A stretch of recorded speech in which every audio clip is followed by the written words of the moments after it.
Hi guys, welcome back to our channel. First time కనుక మన channel చూస్తున్నట్టయితే వీడియోని లైక్ చేయండి, షేర్ చేయండి, సబ్స్క్రైబ్ చేసుకోండి. వీడియోకి లైక్ చేయడం అస్సలు మర్చిపోకండి. ఈ వీడియో మీకు ఎలా అనిపించింది కామెంట్ చేయడం అస్సలు మర్చిపోకండి.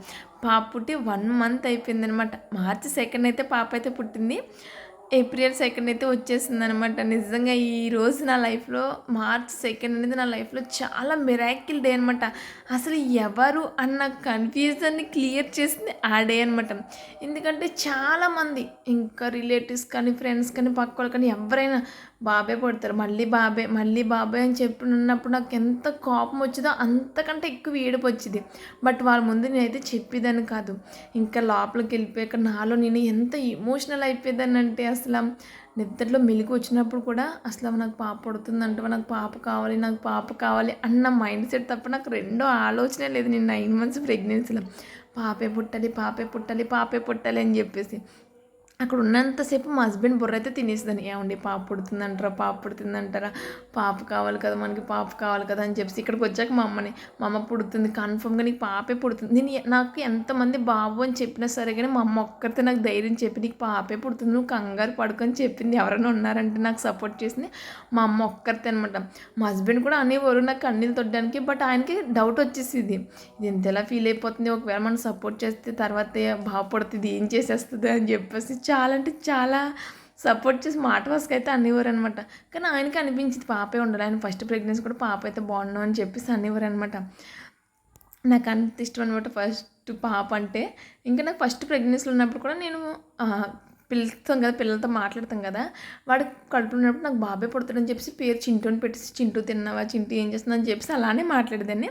ఇంకా సెకండ్ ప్రెగ్నెన్సీలో కూడా తిన్నావా చింతలి, ఏం చేస్తున్నావు చింత అలానే మాట్లాడాను. మా హస్బెండ్ మాట్లాడినప్పుడు కూడా ఏం చేస్తున్నావు బంగారం అని కూడా అలానే మాట్లాడేవారు కడుపులో ఉన్నప్పుడు బేబీ. బట్ అందరూ అన్నా సరే కానీ నాకు ఎక్కడో ఒక గిల్ట్నెస్, చిన్న అబ్బాయి ఇంతమంది అంటున్నారు పుడుతుందంటవా, పుట్టకపోతే నేను ఎలా కోలుకోవాలి, తర్వాత ఎలా స్ట్రాంగ్ అవ్వాలి, ఒకవేళ బేబీని ఎంత స్ట్రాంగ్గా చూసుకోవాలి అన్న ఒక ఫీలింగ్ అయితే ఉండిపోయేది. 100% నాకు పాపే పుడుతుందని నాలో నేను అనుకున్నా సరే కానీ 1% ఎక్కడో చిన్న డౌట్, 99% పక్కగా ఫిక్స్ అయిపోయి నాకు పాపే పుడుతుంది అని చెప్పేసి. బట్ వాళ్ళు వీళ్ళు అండం చూసి, పెద్దవాళ్ళు అండం చూసి బాబే పుడుతుంది, లేదు కడుపు అలా ఉంది ఇలా ఉంది అని చెప్పేసి అంటారు కదా. ఇంకా అలా అయితే అయింది.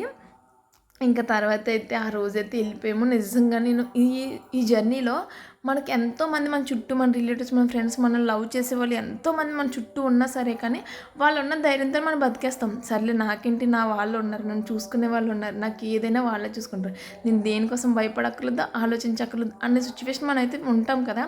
బట్ ఆ రోజు ఆ సిచ్యువేషన్ నా కళ్ళ ముందు ఇప్పటికీ తలుచుకుంటే ఎంత ఎంత ఇదనిపించిందో అసలు ఎక్స్ప్రెస్ చేయలేము. ఎందుకంటే నన్ను ఇంతలా నా చుట్టూ ఎంతమంది ఉన్నా సరే కానీ అట్లీస్ట్ మా హస్బెండ్ కూడా నా పక్కన లేకుండా పోయారా, ఇంత క్రిటికల్ సిచ్యువేషన్లో హాస్పిటల్లో ఉన్నానా అనిపించేసి ఇంకా అసలు ఆ ఏడుపు అయితే ఆగలేదనమాట. ఆ రోజు థియేటర్లోకి వెళ్ళగానే ఎవరు పుడతారో తెలిసిపోద్ది ఆడుతున్న క్వశ్చన్ మార్క్ ఆన్సర్ దొరికేస్తుందన్న ఒక ఎగ్జైట్మెంట్ అయితే ఉంటే, బట్ ఎవరు లేరన్న ఫీలింగ్ చాలా ఎక్కువైపోయింది ఎమోషనల్గా.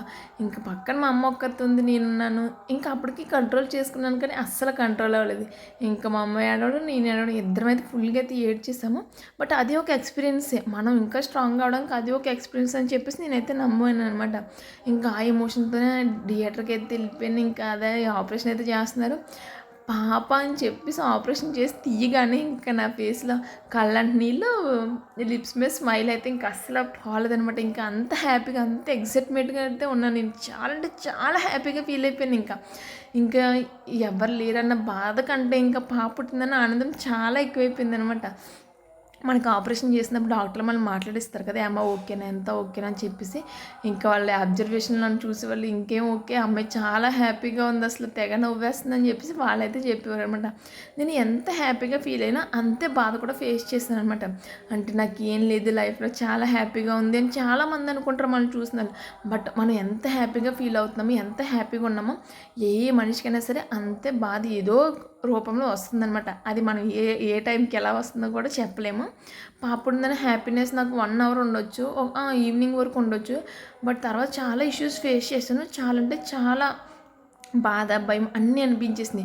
అంటే నా పరిస్థితి నేను ఎలా అయిపోయానంటే, నాకు పాప పుట్టిందన్న ఆనందంలో మా అమ్మ వాళ్ళు తీసుకొచ్చి పాపని చూపించి, మా పాపని దగ్గర పడుకోబెట్టమన్నా సరే కానీ నాకు వద్దమ్మా ఇప్పుడు నా సిచ్యువేషన్ నాకు ఎవరు వద్దు అన్న సిచ్యువేషన్‌కి అయితే నేను వెళ్ళిపోయాను.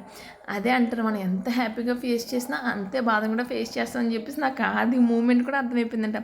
పాపయ్య కావాలని చెప్పేసి ఎందుకంతలా పట్టుబట్టానంటే, నాకు మా అమ్మకి చాలా మంచి బాండింగ్. చాలా అంటే చాలా. ఆ బాండింగ్ నాకు నా కూతురికి కావాలి. నేను మా అమ్మని ఎంతలా లవ్ చేస్తున్నానో, నా కూతురు కూడా నన్ను అంతలాగే లవ్ చేయాలని చెప్పేసి ఇంక ఫిక్స్ అయిపోయాననమాట. ఆ మూమెంట్ అయితే నా మనసులో ఉండిపోయింది.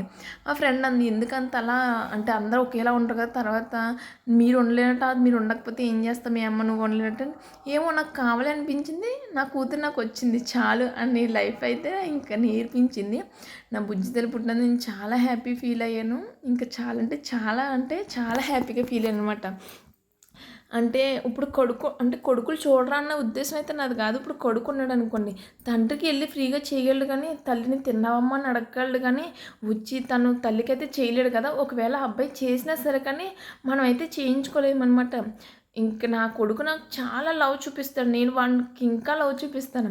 బట్ నా లైఫ్‌లో నేను ఎప్పుడో ఫిక్స్ అయిపోయాననమాట. నిజంగా ఫిక్స్ అవ్వకపోయుంటే ఎవరు పుట్టినా ఓకే అని చెప్పేసి లైక్ తీసుకునేదాన్ని సెకండు. బట్ నేను ఫిక్స్ అయిపోయాను. నా లైఫ్‌లో నాకు ఒక కొడుకు, కూతురు ఉండాలి అని చెప్పేసి. కన్ఫర్మ్‌గా కొడుకు లేకపోయినా కూతురు కన్ఫర్మ్‌గా నా లైఫ్‌లో ఉండాలి అని చెప్పేసి నేను ఫిక్స్ అయిపోయాననమాట. ఎందుకంటే ఆడపిల్లల ప్రేమ బావుంటుందండి నిజంగా. ఆ ఫీలింగే వేరబ్బా! కొంతమందికి తెలీదు.